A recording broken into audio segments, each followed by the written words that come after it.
नमस्कार दोस्तों। इस सीरीज में हम देख रहे हैं यूपी पीसीएस मेंस में किस तरह के प्रश्न पूछे गए हैं जब से सिलेबस चेंज हुआ है। 2018 में आपने देख लिया कौन कौन से प्रश्न आए थे। अब हम देखेंगे 2019 में कौन कौन से प्रश्न पूछे गए थे। आपके सामने है जनरल स्टडीज़ पेपर फर्स्ट, और चलिए देखते हैं कौन कौन से प्रश्न पूछे गए थे। सबसे पहला प्रश्न लघु उत्तरीय प्रश्न है, 8 नंबर का है, 125 शब्दों में लिखना है। प्राचीन भारत में प्रयागराज के सांस्कृतिक महत्व का वर्णन कीजिए। जब यूपी स्पेशल पढ़ेंगे मेंस के लिए तो वहाँ पे इस चीज़ को आपको पढ़ना है, वहाँ से तैयारी हो जाएगी। आगे देखिए, 600 से 300 ईसा पूर्व में मानव के सामाजिक आर्थिक विकास में लौह खनिज की भूमिका का वर्णन कीजिए। लोहे का जब आविष्कार हो गया तो उससे सामाजिक और आर्थिक परिवर्तन कौन कौन से आए, ये आपको बताना है। आगे प्रश्न संख्या 3, ब्रिटेन की औद्योगिक क्रांति का भारत के आर्थिक जीवन पर पड़ने वाले प्रभावों का आलोचनात्मक परीक्षण कीजिए। बहुत ही शानदार प्रश्न है कि वहाँ पे औद्योगिक क्रांति आई और भारत क्या मतलब भारत पर क्या असर पड़ा, स्पेशली आर्थिक जीवन की बात हो रही है। भारत के उद्योगों पर, भारत के मजदूरों पर क्या असर पड़ा। आगे चलते हैं। प्रश्न संख्या 4, मलिन बस्तियों में मूलभूत नागरिक सुविधाओं के विकास हेतु नगर नियोजन की भूमिका पर एक टिप्पणी लिखिए। अच्छा, एक चीज़ मैं बताऊं, जो जीएस में प्रश्न पूछे जा रहे हैं भूगोल के तहत, नगरीकरण के तहत, ज़्यादातर ये उस तरह के प्रश्न हैं जो ऑप्शनल में पूछे जाते हैं। मतलब यूपीएससी में आप देखें तो भूगोल में उन प्रश्नों को लिया जाता है, सामान्य तौर पर दिखता है कि हाँ ये जीएस के प्रश्न हैं ज़्यादातर। यहाँ पे यूपी पीसीएस मेंस में नगरीकरण वाले और भूगोल के बाकी टॉपिक से, जैसे समुद्र विज्ञान है, वहाँ से ऐसे प्रश्न पूछे जाते हैं जो ऑप्शनल में पूछे जाते हैं, लेकिन बहुत आसान प्रश्न होते हैं, तो आपको घबराने की ज़रूरत नहीं है। और मेरा ऑप्शनल ज्योग्राफी है तो मैं इन चीज़ों को अच्छे से हैंडल कर सकता हूँ, तो आपको घबराना नहीं, बहुत अच्छे से तैयारी हो जाएगी। ठीक है जी, आगे चलते हैं। प्रश्न संख्या 5, ध्यान से देखिए। उत्तर प्रदेश में जनसंख्या वृद्धि प्रतिरूप तथा इसे रोकने में महिलाओं की भूमिका का आकलन कीजिए। सबसे पहले बताएंगे आप कि यूपी की जनसंख्या का स्ट्रक्चर कैसा है, उसके बाद बताएंगे कि इसे अगर रोकना है, जनसंख्या वृद्धि को कम करना है, तो महिलाओं की क्या भूमिका हो सकती है। डिटेल में बता दीजिए, आपको 8 नंबर मिल जाएंगे। आगे, भारत में जनजातियों के सशक्तिकरण में मूल बाधाओं का परीक्षण कीजिए। जनजातियों का सशक्तिकरण सरकार जब करने जाती है, योजनाएं लेके आती है, तो क्या क्या बाधाएं होती हैं, इन पर बात करें एग्जाम्पल के साथ। आप एग्जाम्पल देंगे कि देखिए हमने ये तरीके अपनाए लेकिन उतना काम नहीं कर रहा। ठीक है, आगे प्रश्न संख्या 7, हेरिटेज आर्क क्या है, इसके बारे में बताना है। और पर्यटन संभावनाओं की दृष्टि से उत्तर प्रदेश में इसके महत्व को मेरी तबीयत थोड़ी ठीक नहीं है, रेखांकित कीजिए। ठीक है, ये आपको बताना है। आगे चलते हैं।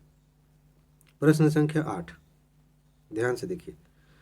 उन भौगोलिक कारकों की व्याख्या कीजिए जिन्होंने शरणार्थियों को उत्तर प्रदेश के विभिन्न भागों में बसने के लिए आकर्षित किया। ये आपको बताना है कि भारत में, इस यूपी में शरणार्थी कैसे बसे, किन भौगोलिक कारकों ने उन्हें आकर्षित किया। देखिए, इसे आप जब भी लिखें इसका आंसर इस तरह के प्रश्नों का, तो आपके पास अच्छे एग्जाम्पल्स होने चाहिए, तब जाके अच्छे नंबर मिलेंगे। आगे देखते हैं। प्रश्न संख्या 9, उष्णकटिबंधीय चक्रवातों की उत्पत्ति सागरी भागों पर होती है एवं स्थलीय भागों पर पहुंचते ही ये तूफान धीरे धीरे क्षीण होकर खत्म हो जाते हैं। कारण सहित व्याख्या करिए। जब आप उष्णकटिबंधीय चक्रवात पढ़ेंगे तो बेसिकली यही पढ़ना होता है कि कैसे समुद्र से उनकी उत्पत्ति होती है, स्थल पर कैसे आते हैं और कैसे धीरे धीरे खत्म हो जाते हैं। वही प्रक्रिया समझा देनी है, हो जाएगा। कारण बताना है, वायुदाब, तापमान, इसका क्या इसमें रोल है, इन सब चीज़ों को। आगे देखिए। प्रश्न संख्या 10, उत्तर प्रदेश की लघु सिंचाई परियोजनाओं का उदाहरण के साथ विवरण दीजिए। उत्तर प्रदेश में कौन कौन सी लघु सिंचाई परियोजनाएं चल रही हैं, जो लेटेस्ट हो उनका एग्जाम्पल आप पहले दें। ठीक है, आगे देखिए। प्रश्न संख्या 11, ध्यान से समझिए इसको।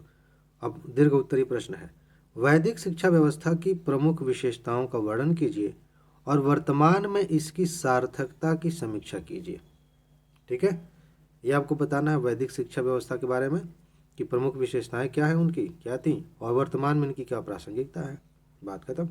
आगे भारत के स्वतंत्रता आंदोलन में भारत छोड़ो आंदोलन के योगदान का परीक्षण कीजिए। स्वतंत्रता आंदोलन में बहुत सारी घटनाएं हुई, बहुत सारे आंदोलन हुए, उनमें से भारत छोड़ो आंदोलन का क्या योगदान था, इसकी भूमिका का परीक्षण करना है, इसके योगदान का परीक्षण करना है। आगे प्रश्न संख्या 13, द्वितीय विश्व युद्ध के बाद वैश्विक स्तर पर विश्व शांति के लिए किए गए प्रयासों का वर्णन कीजिए। सिंपल है, स्टैटिक टाइप का क्वेश्चन है। जब भी आप पढ़ते हैं सेकेंड वर्ल्ड वार तो वहाँ पे युद्ध खत्म होने के बाद कौन से प्रयास किए गए, विशेष रूप से संयुक्त राष्ट्र की स्थापना के बारे में आप लिखेंगे और आपका आंसर बहुत बेहतरीन हो जाएगा। ठीक है जी, आगे चलते हैं। ये सारे टॉपिक्स हम कवर करेंगे, घबराना नहीं। आगे प्रश्न संख्या 14, भारतीय संस्कृति विविधता में एकता का प्रतीक है। बताइए। इंडियन कल्चर जो है वो, देखिए इंग्लिश में मैं पढ़ दे रहा हूँ। Indian culture is the symbol of unity in diversity.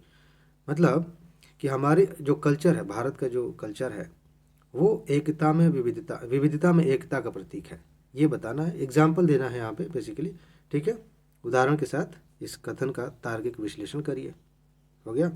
आगे देखिए, धर्म तथा निर्जातीय हिंसा की राजनीति मूलतः धर्मनिरपेक्षतावाद तथा धर्मनिरपेक्षीकरण की राजनीति है।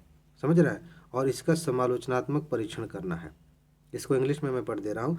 The politics of religion and ethnic violence is basically the politics of secularism and secularisation.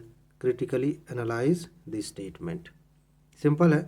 इसका उत्तर देने के लिए आपको बेसिकली इतना समझना है कि धर्मनिरपेक्षतावाद क्या है, उसके बाद से धर्मनिरपेक्षीकरण क्या है, और आसानी से इसका उत्तर आप दे लेंगे। इस पे एक वीडियो मैंने बनाया है, उसके कई डायमेंशंस हैं, तो एक दो वीडियोज़ और आएंगी, क्योंकि यहाँ से प्रश्न बार बार पूछे जाते हैं धर्मनिरपेक्षीकरण पे। पिछले साल भी आए थे, 2018 में भी। चलिए आगे।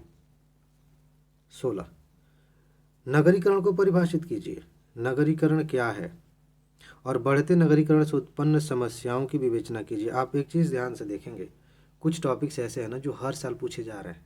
इस पे पिछले साल भी क्वेश्चन आए थे। यही मैं कहता हूँ कि जब तक आप पिछले साल के क्वेश्चंस सिलेबस को देखेंगे नहीं, तब तक आप मेहनत बहुत ज़्यादा करेंगे। आप यहाँ देखेंगे ना, अभी 3 साल का ही हमारे पास है। इसी में आपको समझ में आ जाएगा कि यार कुछ ही टॉपिक से बार बार प्रश्न आ रहे हैं, उन्हें पहले तैयार करना है। ठीक है जी, इसीलिए मैं इस पर जोर देता हूँ। आपकी तैयारी आसान करनी है तो आपको पता होना चाहिए कहाँ से प्रश्न बार बार आते हैं। चलिए आगे बढ़ते हैं। गंगा के मैदान में ग्रामीण अधिवासियों के प्रकारों का क्षेत्रीय वितरण की विवेचना कीजिए। सिंपल है, ग्रामीण अधिवासी कितने प्रकार के होते हैं, और उसमें भी हम देखते हैं कि पठारी क्षेत्रों में, मैदानी क्षेत्रों में किस तरह के अधिवास होते हैं। अगर उतना पता है, ओवरऑल आपने पढ़ा है, तो गंगा के मैदान में अधिवासियों का वितरण कैसा है आसानी से बता लेंगे। आगे प्रश्न संख्या 18, ध्यान से देखिए। वायु की अपर्दनात्मक और निक्षेपात्मक, अभी मैं बता दे रहा हूँ, द्वारा निर्मित भू आकृतियों का वर्णन कीजिए। कुल मिला के ये है कि हवा से जब अपर्दन होता है तो कुछ स्थलाकृतियाँ बन जाती हैं, और जो मलबा है वो कहीं जाके इकट्ठा होता है, निक्षेपण होता है, तो उससे भी कुछ स्थलाकृतियाँ बन जाती हैं। इन्हीं का वर्णन करना है, चाहे वो वहाँ से शुरू करें जलप्रपात से, गार्ज से, और डेल्टा पे जाकर ख़त्म करें। आप उसकी कैटेगरी बना लेंगे कि ये अपर्दन से बनी है और ये निक्षेपण से बनी है। चित्र बना देंगे, हो जाएगा। आगे, उत्तरी आंध्र महासागर की जलधाराओं पर उनके उत्पत्ति के कारण सहित एक क्रमबद्ध लेख लिखिए। क्वेश्चन याद है, पिछले साल तो पूछा गया था।